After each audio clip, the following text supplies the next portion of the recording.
Okay, this is the electric meters below grade. We're on the north side of the garage exterior next to the air conditioning units. It's been sealed. This is the main disconnect. This is the meter. And they've been sealed just like the disconnect. Oh, you haven't seen this video yet. Okay, but you will. And but they sealed the bottom sides. They sealed the bottom sides. See, they're supposed to be sealed on 3 sides to help prevent moisture from getting into the boxes, behind the boxes, into the electrical system. But then they're supposed to be open down here to allow any moisture that does get through there, because it will, to allow any moisture that does get through there, allows it to drain out so your box doesn't rust out and you don't have problems inside of your wall, and they didn't do that. It's 200 amps. L1 and L2 have covers on them. This is what's required. It's not required down here. One day it will be. It's not required inside. One day it will be. This is your main disconnect. It's on the exterior side of the wall. This white tape is for, it lets you know that that is the main neutral. If you don't know that, you don't belong in this box. I get that, but that's what it's here to tell you. This is the dead front cover plate. We're going to put all that back. We're going to wrap around the wall here, and we're going to come into the garage, inside on the garage north wall, and this is the load center.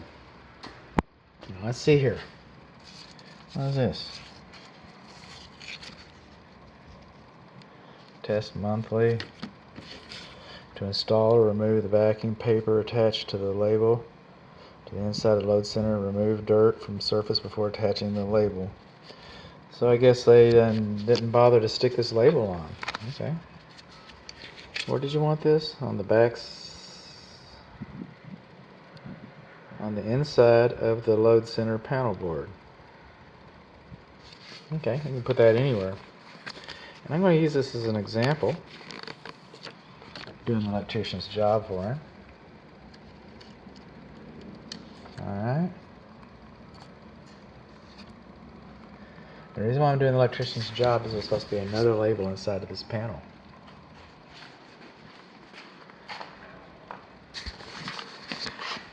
This cabinet has been recalled.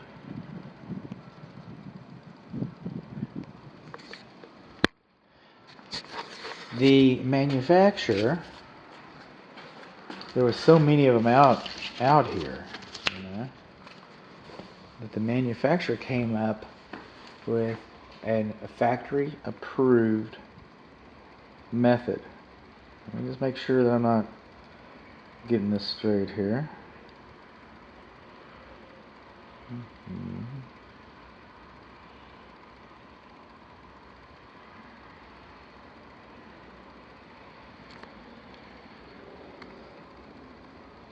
I've got too many notes.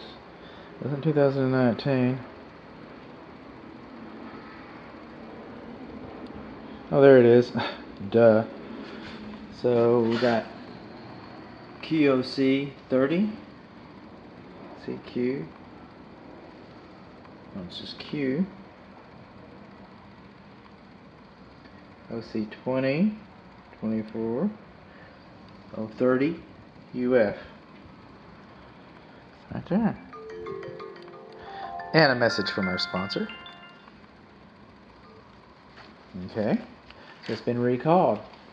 Now, I've since read an article that the manufacturer says that if you take this panel, not you, but if this panel were to be taken apart by a licensed electrician,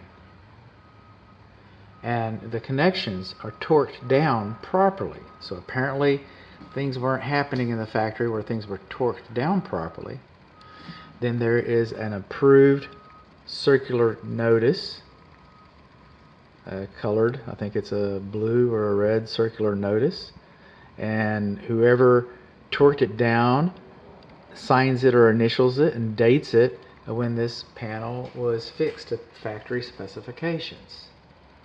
So this cabinet, this load center, is still obsolete. It's been recalled. How about that? Now, in the other video, and you know, you live and learn, but I supplied manufacturer's installation instructions that showed nails being holding the cabinet in.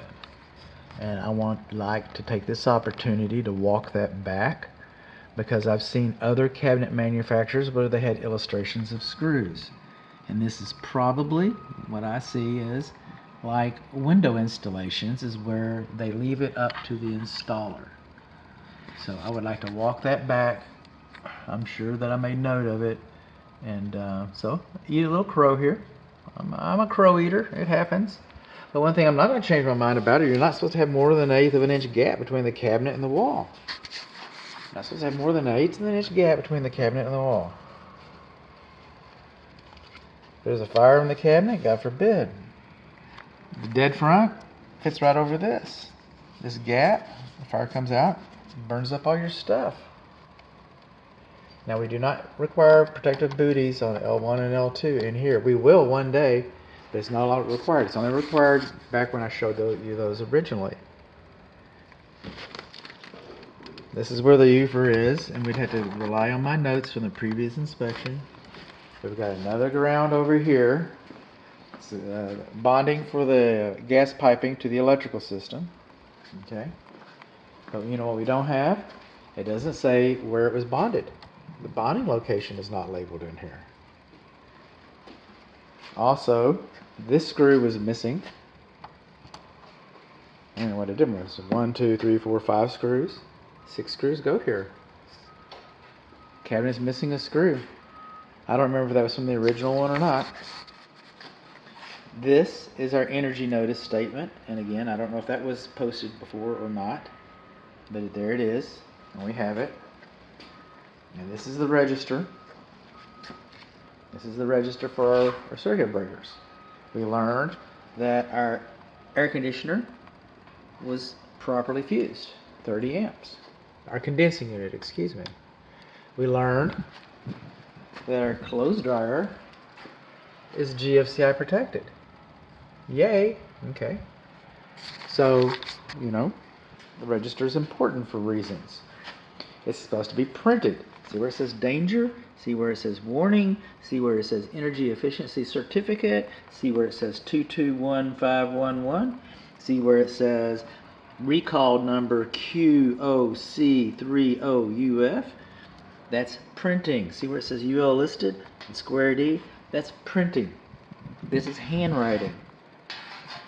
The code and the manufacturer specifies printing, durable printing.